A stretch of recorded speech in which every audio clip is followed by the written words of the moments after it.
अरे बाप रे बाप, यह तो बहुत जोर की बारिश आ गई। अब तो खेत में काम भी नहीं कर पाऊंगा, लेकिन कुछ देर प्रतीक्षा कर लेता हूँ। हो सकता है यह बारिश थम जाए।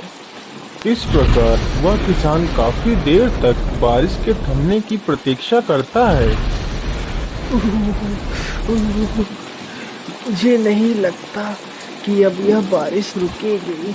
मुझे जल्दी से अपने घर चले जाना चाहिए, नहीं तो मैं बीमार पड़ जाऊंगा। फिर वह किसान बारिश में ही वहां से अपने घर की ओर निकल पड़ता है।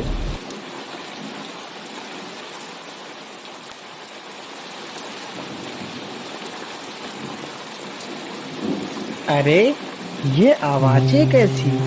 मुझे लगता है यह आवाज इस गुफा से आ रही है, लेकिन यह आवाज किसकी हो सकती है? तभी वह किसान छिपकर आवाजें सुनने लगता है। तभी गुफा से एक तेज रोशनी निकलती है। अरे, यह प्रकाश कैसा? मुझे लगता है गुफा के अंदर कुछ ना कुछ तो जरूर है। चलो चलकर देखता हूँ।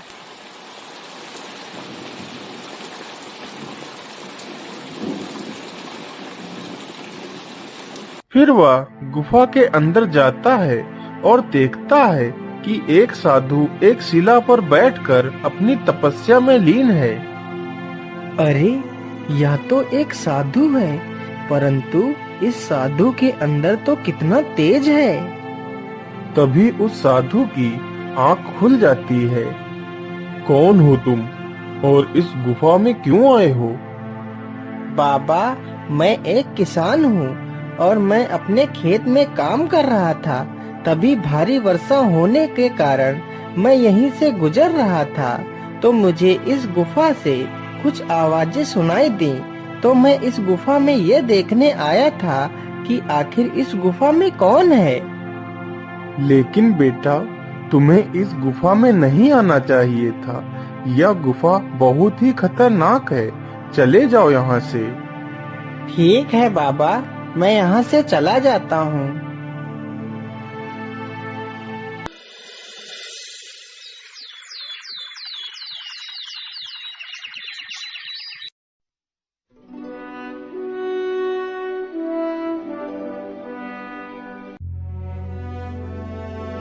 अरे वैद्य जी, आखिर यह क्या बीमारी है?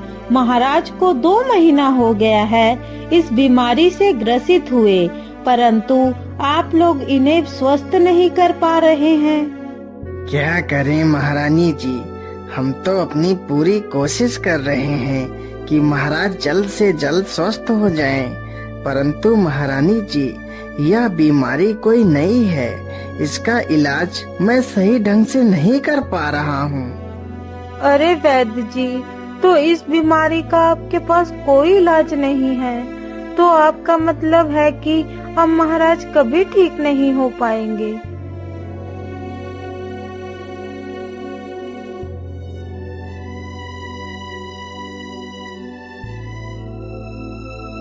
अरे भाग्यवान, आज इतना समय हो गया और तुम अभी भी सो रही हो। चलो उठ जाओ, अब सुबह हो गई है। अरे भाग्यवान, तुम्हें तो बहुत तेज बुखार है और ये तुम्हारी आंखों को क्या हो गया है? तुम्हारी आंखें तो पीली हो गई हैं। अरे सुनीता, तुम घबराओ मत, मैं अभी जाता हूँ और वैद्य जी को बुलाकर लाता हूँ।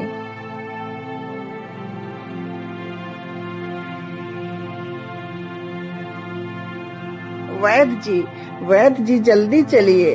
हमारी पत्नी को पता नहीं क्या हो गया है, उसे बहुत जोर का बुखार हो गया है। अरे ये क्या? यह तो वही बीमारी है जो राजा को हुई है। क्या हुआ वैद्य जी? आप कुछ बोल क्यों नहीं रहे? क्या हुआ है मेरी पत्नी को? कुछ तो बताइए वैद्य जी। अरे महेश, तुम्हारी पत्नी को बहुत ही गंभीर बीमारी हुई है। इसका इलाज मेरे पास नहीं है। जो बीमारी तुम्हारी पत्नी को हुई है, यही बीमारी हमारे राज्य के राजा को भी हो गई है, लेकिन मैं उनका इलाज नहीं कर पा रहा हूँ। अब तो भगवान से ही प्रार्थना करो कि वह सब कुछ ठीक करें। हे भगवान, ये कैसी बीमारी दे दी है मेरी पत्नी को, जिसका कोई इलाज ही नहीं है। भगवान, मेरी मदद करो, मेरी पत्नी की रक्षा करो। मैं क्या करूं, किसके पास जाऊं, किससे सहायता मांगू, मेरी पत्नी ठीक हो जाए। हे भगवान, मैं ऐसा करता हूँ, उन्हीं गुफा वाले बाबा के पास जाता हूँ और उन्हीं से मदद मांगता हूँ। बाबा, मेरी मदद करो बाबा, आंखें खोलो बाबा, मेरी मदद करो। क्या हुआ बेटा, तुम इतना परेशान क्यों हो? क्या बात है? बाबा, मेरी सहायता करो बाबा, मेरी पत्नी को बचा लो बाबा। लेकिन बेटा, क्या हुआ है तुम्हारी पत्नी को? बाबा, मेरी पत्नी एक बहुत ही गंभीर बीमारी से ग्रसित हो गई है, जिस बीमारी का वैद्य के पास भी कोई इलाज नहीं है बाबा। अब आप ही मेरी मदद कर सकते हो। फिर साधु अपना ध्यान लगाकर देखता है। अरे बेटा, यह कोई साधारण बीमारी नहीं है, यह तो एक महामारी है जो धीरे धीरे पूरे राज्य के लोगों को ग्रसित कर देगी, जिससे पूरे राज्य का विनाश हो जाएगा। लेकिन बाबा, क्या इस बीमारी को रोकने का कोई उपाय नहीं है? बेटा, इस बीमारी को रोका जा सकता है, लेकिन इसका उपाय बहुत ही कठिन तथा दुर्लभ है। बाबा, बस आप मुझे वह उपाय बता दीजिए, मैं अपनी पत्नी को बचाने के लिए कुछ भी कर सकता हूँ। तो सुनो बेटा, यहाँ से 100 कोस दूर एक त्रिकाल वन है, जिस वन में एक जादुई पेड़ है। यदि उस पेड़ का फल मिल जाए तो तुम्हारी पत्नी की जान बचाई जा सकती है, परंतु ध्यान रहे, ये फल रात्रि में ही निकलता है और जैसे ही यह फल निकलता है तो परियां इसे तोड़कर ले जाती हैं। यदि वह परियां अपनी इच्छा अनुसार तुम्हें यह फल दे देती हैं तो तुम्हारी पत्नी की जान बचाई जा सकती है। फिर महेश वहाँ से फल की तलाश में निकल पड़ता है।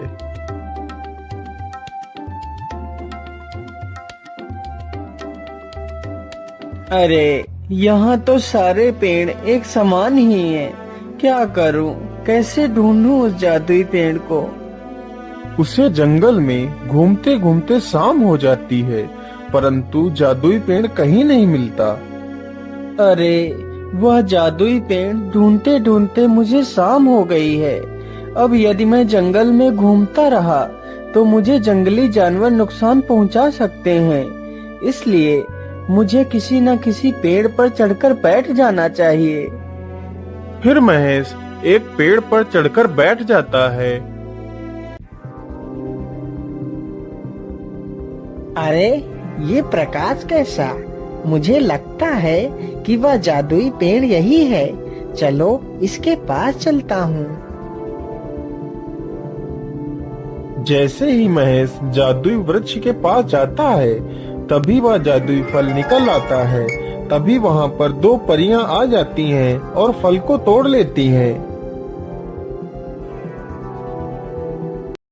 अरे परी देवी, मेरी सहायता करो, मेरी मदद करो परी देवी। कौन हो तुम और इस समय तुम इस डरावने जंगल में क्या कर रही हो?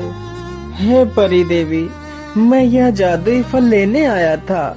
मेरी पत्नी एक बहुत ही गंभीर बीमारी से पीड़ित है, उसे इस फल की आवश्यकता है।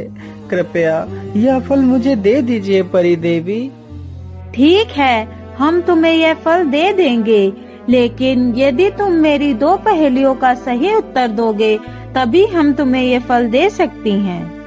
ठीक है परी देवी, मैं आपकी सारी पहेलियों का जवाब देने के लिए तैयार हूँ। पूछिए परी देवी। तो सुनो मेरी पहली पहेली, वह क्या है जो कोयले से भी काला है? महेश कुछ देर तक सोचता है। हे परी देवी, कोयले से ज्यादा काला कलंक होता है। यदि कोयला इंसान के ऊपर लग जाए तो उसे पानी से साफ किया जा सकता है, लेकिन यदि किसी इंसान के चरित्र पर कलंक की कालिक लग जाए तो वह कभी नहीं छूटती। हाँ हाँ, तुम्हारा जवाब तो एकदम सही है। मेरी दूसरी पहेली सुनो। 4 टांगों की हूँ मैं ऐसी, छलनी के सम मुझ में छेद, पीड़ित को आराम न देती, बतलाओ तुम इसका भेद। हे परी देवी, इसका सही उत्तर चारपाई है।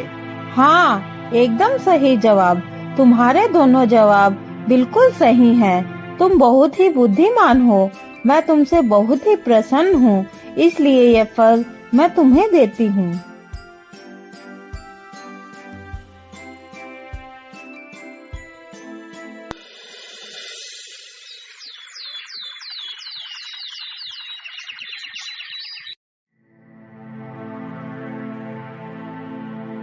अरे भाग्यवान, तुम बिल्कुल भी मत घबराओ। तुम इस फल को खा लो, तुम बिल्कुल ठीक हो जाओगी। फिर महेश अपनी पत्नी को आधा फल काट कर खिला देता है। अरे भाग्यवान, तुम्हारी आंखें तो एकदम ठीक हो गई हैं। तुम तो स्वस्थ हो गई हो। हाँ जी, यह सब आपके प्यार से ही तो संभव हो सका है कि आज मैं पूरी तरह स्वस्थ होकर आपके सामने खड़ी हूँ। हाँ भाग्यवान, यह सब भगवान की ही कृपा है। लेकिन मुझे अभी एक और जिम्मेदारी पूरी करनी है। मुझे यह आधा फल हमारे राज्य के राजा को खिलाना है। वह भी इसी बीमारी से पीड़ित हैं। फिर महेश वह आधा फल लेकर महाराज के पास जाता है। महारानी जी, आप इस फल को महाराज को खिला दीजिए, वह बिल्कुल स्वस्थ हो जाएंगे। फिर महारानी वह आधा फल राजा को खिला देती है। अरे महारानी जी, मैं तो बिल्कुल स्वस्थ हो गया हूँ। यह तो चमत्कार हो गया। मैं तुमसे बहुत प्रसन्न हूँ। जो काम अच्छे अच्छे वैद्य नहीं कर सके वह तुमने कर दिखाया, इसलिए तुम मुझसे कुछ भी मांग सकते हो। महाराज, मुझे कुछ नहीं चाहिए। आप हमारे राज्य के राजा हैं। यदि आप स्वस्थ नहीं होंगे तो हमारे राज्य की देखरेख कैसे कर सकते हैं? यदि आप सुरक्षित हैं तो हमारा राज्य सुरक्षित है।